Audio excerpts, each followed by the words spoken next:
If your ship goes as far east as Cyprus in the Mediterranean, it's likely to stop at two of its ports. So let's stop at Limassol first. And a tip is, as the castle often closes at 1 o'clock, let's see it first. The castle is just nestling here inside the old shops and market area. It's obvious from the outset that it's been rebuilt many times. It's not wheelchair friendly.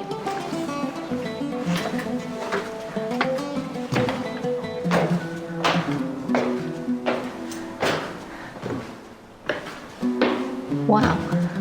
Richard the Lionheart got married in this castle to his princess. I wonder if he had a party on the roof. It certainly would be a great place for a wedding, but it's a fantastic place to get a view of the whole city. There's a great view over the bay from the top of the castle.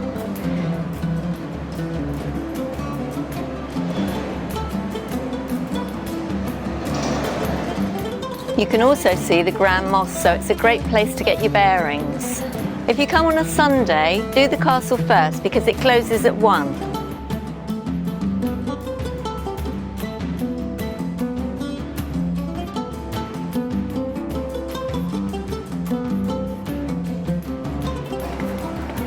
As a bonus, the toilets here are clean and free, and there is a ramp. Entrance to the castle is only €4.50 for the two of us. Oh, this is nice. The castle's well worth a visit. It might look tiny from the outside, but it's much bigger than you think. It goes up and down.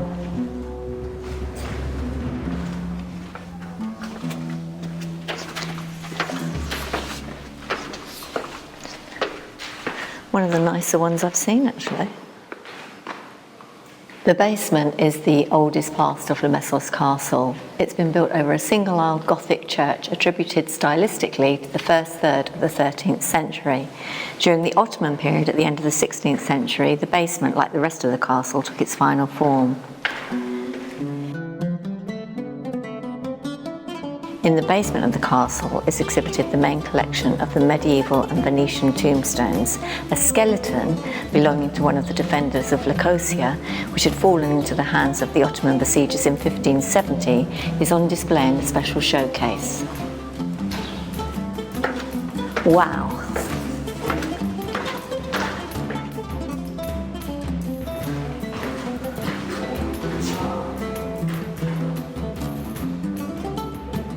The first floor is the second floor of cells, and it displays features which reflect the social, religious and economic life, as well as some weapons.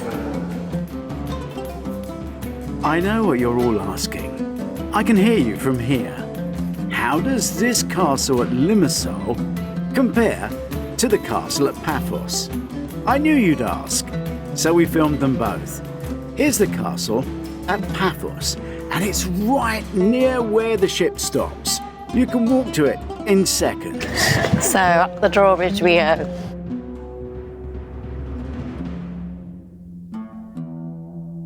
It's always good to carry some form of ID. Your driving licence is good, but here's why. There's a discount if you're over 65. We just got our tickets, £2.50 each, but half price for pensioners. There are some advantages to being old. Let's have a look at the cells. He doesn't look very well in there. The original castle was destroyed in the earthquake and it was rebuilt in the 13th century in the port. From one side of the castle we can see the archaeological site. And from the other side of the roof of the castle you'll see the far end of the bay where you'll find the best beaches.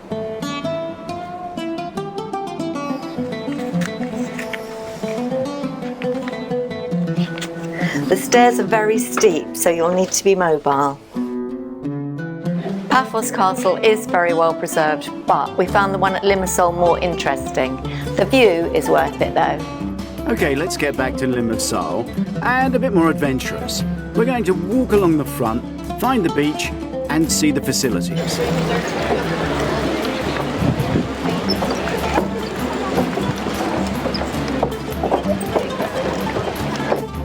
If you're feeling energetic, just 10 minutes along the promenade away from the port, you'll find some exercise machines, and then a little bit further on, you'll find the beach.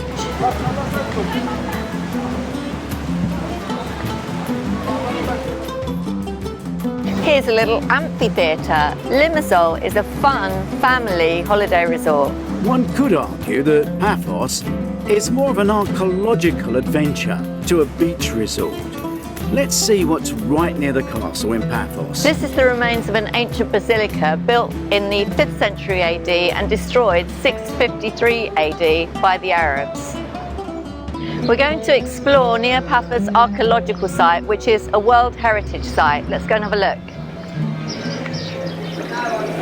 Great toilets on your left. I've checked them out, they're very clean, and more importantly, you can scan the Wi-Fi guide on your phone. Free audio all the way around. The archaeological site is extensive but clearly signposted. As they uncovered the houses, they named them for the mosaics they found on the floor. Behind me is the House of Aeon. Let's go and have a look. So this is the reception hall of the House of Aeon.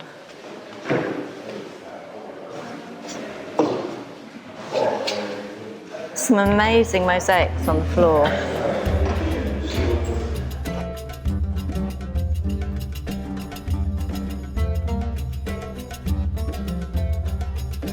The lighthouse marks the far side of the site.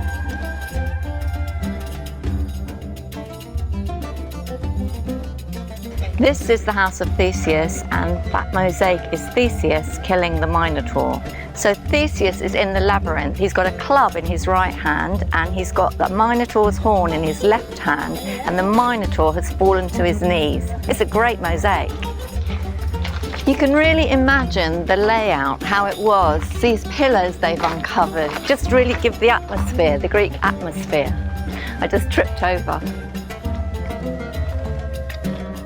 Cyprus, like so much of this part of the world, is full of history, dating back, conflicts, ruins, stories. These ladies were the daughters of Zeus and Themis and the sisters of the three fates. They were also considered to be the assistants of Aphrodite. The house of Orpheus is presently being excavated. It might be very different by the time you get here. This is the house of Dionysos, and the amazing mosaic floors are in the building next door, and it's cool in there. Before we carry on with Cyprus, just take a moment to have a glimpse at our film of Troy. This is the original city of Troy 1. You can see the walls behind me. It might seem tiny, but this is a time when people were living in caves and trees, and they built themselves a city. These are the legendary walls from Troy 6, and if Helen did exist, she would have existed within these walls at that time. Let's find something else in Limassol. This is right near the beach. Just by the beach is the cathedral. Let's go and have a look before we get our feet wet. This is the Franciscan Church of St. Catherine, started in 1872 and finished in 1879.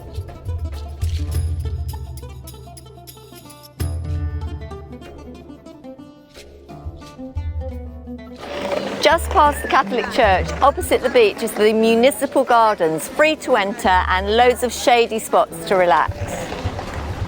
This is Limassol Zoo. It's very small and it's in the middle of the municipal gardens. There's a few animals in here, but lovely for children. It's like a large petting zoo.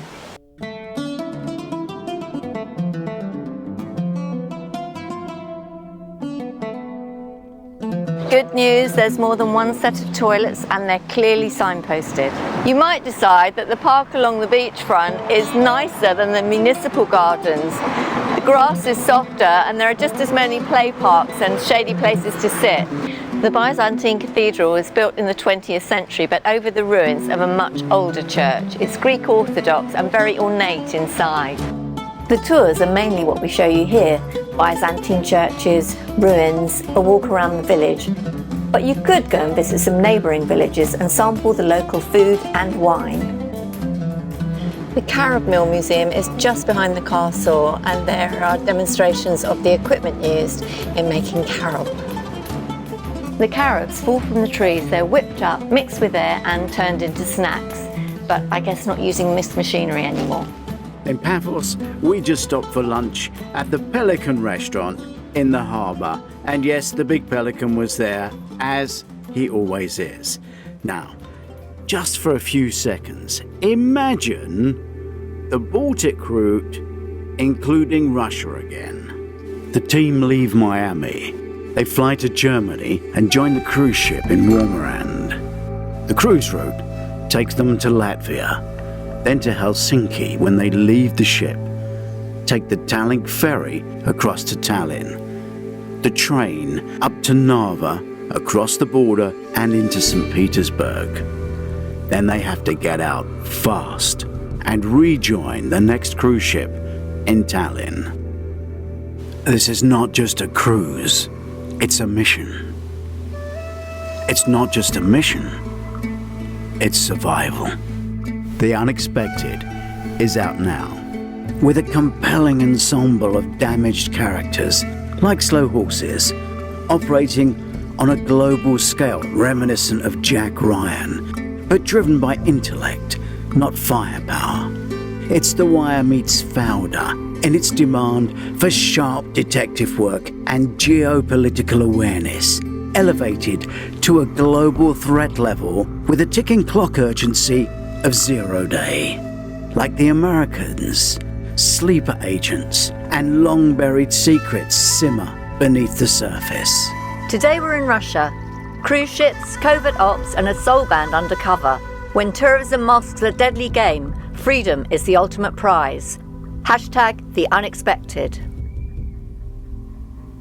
In a world where peace comes at a price, The Unexpected is out now.